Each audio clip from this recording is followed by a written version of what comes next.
ಇದು ಬಹಳ ಸಂತೋಷದ ದಿನ ಇದು. ಯಾಕಂದ್ರೆ ಎಲ್ಲಾ ಕಡೆ ಮಾಡ್ದಂಗೆ ನಾವು ಇಲ್ಲೂ ಕೂಡ ಮಾಡ್ತಾ ಇದೀವಿ. ವಕೀಲರು ಬಹಳ ದಿನದಿಂದ ನಡೆಸ್ಕೊಂಡ್ ಬರ್ತಾರೆ. ಹಿಂದೆ ನಮ್ಮ ಹಿರಿಯರಾದಂತ ಪೇಡ ನರಸಿಂಹಮೂರ್ತಿ ಅಂತ ಇದ್ರು, ಅವ್ರು ನಡ್ಸ್ಕೊಂಡ್ ಬರ್ತಾ ಇದ್ರು. ಅವ್ರ ಕಾಲ ನಂತರ ಈಗ ನಾವು ವಿಚಾರ ತಗೊಂಡು ನಡೆಸ್ತಾ ಇದೀವಿ. ವಕೀಲರು ಎಷ್ಟೇ ಬಿಸಿ ಇದ್ರು ಕೂಡ ಈ ಒಂದು ಕಾರ್ಯಕ್ರಮಕ್ಕೆ ಸುಮಾರು 10-12 ದಿನ ಇದಕ್ಕೋಸ್ಕರ ಮೀಸಲಾತಿ ಇಟ್ಟು, ಇದಕ್ಕೋಸ್ಕರ ಪಣ ತೊಟ್ಟು ತನು ಮನ ಧನ ಎಲ್ಲ ಪೂರ್ತಿ ಮನಸ್ಸಿಂದ ಈ ಒಂದು ಕಾರ್ಯಕ್ರಮ ನಡೆಸ್ಕೊಂಡು ಹೋಗ್ತಾ ಇದೀವಿ. ಇದು ಒಬ್ಬರ ಇಬ್ಬರ ಕೈನಲ್ಲಿ ಆಗ್ತಕ್ಕಂಥ ಕೆಲಸ ಅಲ್ಲ.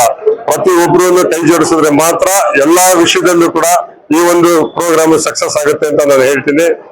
ಇವತ್ತಿನ ದಿನ ನಿನ್ನೆ ಶ್ರೀರಾಮದೇವರ ಹಬ್ಬ ಇದ್ರು ಕೂಡ ಇವತ್ತು ಯಾಕೆ ಇಟ್ಕೊಂಡಿದೀವಿ ಅಂತ ಹೇಳಿದ್ರೆ, ನಮ್ಮದೇ ಆದಂತ ಒಂದು ಮಿತ್ರರು ಮೇ ಹಾಲ್ ಅಲ್ಲಿ ಮಾಡ್ತಾರೆ. ಅವ್ರಿಗೂ ನಮಗೂ ಒಂದು ಒಂದು ಅಂಡರ್ಸ್ಟ್ಯಾಂಡಿಂಗ್ ಇರೋದ್ರಿಂದ ಅಲ್ಲಿಯವರು ಇಲ್ಲಿ ಬರ್ತಾರೆ, ಇಲ್ಲಿಯವರು ಅಲ್ಲಿಗೆ ಬರ್ತಾರೆ. ಹಾಗಾಗಿ ಇವತ್ತಿನ 28ನೇ ತಾರೀಕು ಮಾರ್ಚ್ 26ರಂದು ಇವತ್ತು ನಡೆಸ್ತಾ ಇದೀವಿ. ಇಲ್ಲಿ ಎಲ್ಲಾ ಮಿತ್ರರು ಸೇರಿ ನಾವು ಸಂತೋಷದಿಂದ ಆಚರಿಸ್ತಾ ಇದೀವಿ. ಇದೊಂದು ಹಬ್ಬದ ವಾತಾವರಣ ಇವತ್ತು ಉಂಟಾಗಿದೆ. ಸೊ ಹಾಗಾಗಿ ನಾವೆಲ್ಲರೂ ನಮ್ಮ ಶ್ರೀರಾಮ ದೇವರ ಕೃಪೆಯಿಂದ ನಾವು ನಡೆಸ್ಕೊಂಡು ಹೋಗ್ತೀವಿ. ಇನ್ನೂ ಹೆಚ್ಚಿನ ಶಕ್ತಿ ಕೊಡ್ಲಿ ಅಂತ ಆ ಶ್ರೀರಾಮನಲ್ಲಿ ಭಗವಂತನ ಬೇಡ್ಕೊಳ್ತಾ ಈ ಒಂದು ಎರಡು ಮಾತು ಮುಗಿಸ್ತೀನಿ.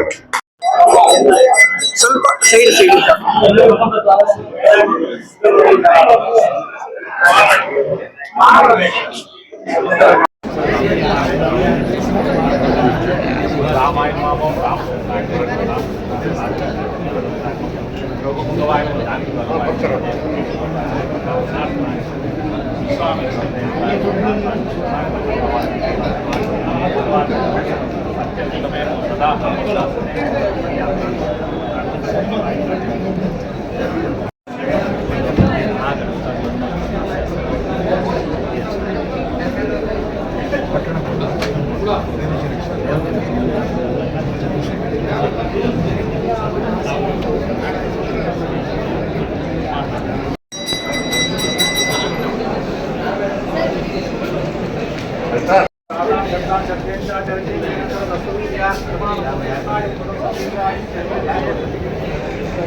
जय श्री राम।